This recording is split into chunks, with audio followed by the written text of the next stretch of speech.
Okay, so we're going to start with number 11 right here. This is from practice test 1.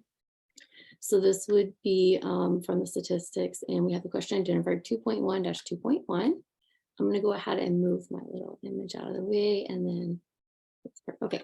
So the accompanying dot plot is for resting pulse rates of 125 people. Many sources say the resting pulse rate should not be more than 100. So there's two parts to this, part A and B. For part A, they are asking how many of the 125 people had resting pulse rates of more than 100.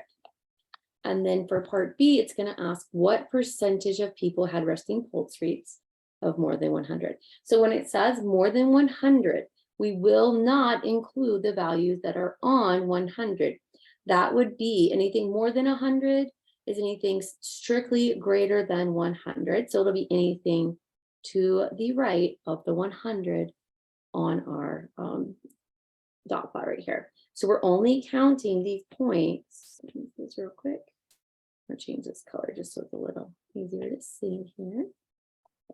It's going to be these points 1, 2, 3, 4, 5, 6. So there are 6 of them that we are counting. So putting that in here, I'm going to say there were 6 people that had resting pulse rates of higher than 125. Let me actually use the next one. Okay, so there were 6 people. And out of 125 people, what percentage had resting pulse rates of more than 100? So this is similar to the questions with percentage in chapter 1 that we did earlier in this playlist. So you're going to take the number of people that had the pulse rate, so resting pulse rates greater than 100, and you're going to divide it by the total number of people that we have surveyed or that are included in this plot. So we're going to take the 6 from part A, we're dividing it by 125. That will give us our value in decimal form. We're going to multiply that by 100%.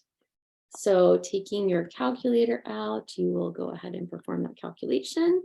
So you can do it on your own. I'm going to do it off to the side here. So I'm taking 6 and I am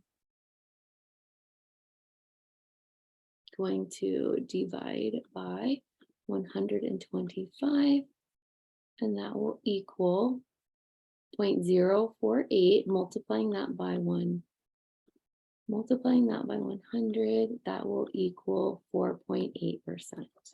So altogether, I have 4.8% had a resting pulse rate. Now it said to round it to 1 decimal place as needed. We didn't need to round, so we would just leave it at 1. Okay, so I'm going to go ahead and pause that, and that will be question 11 for the STEM plot.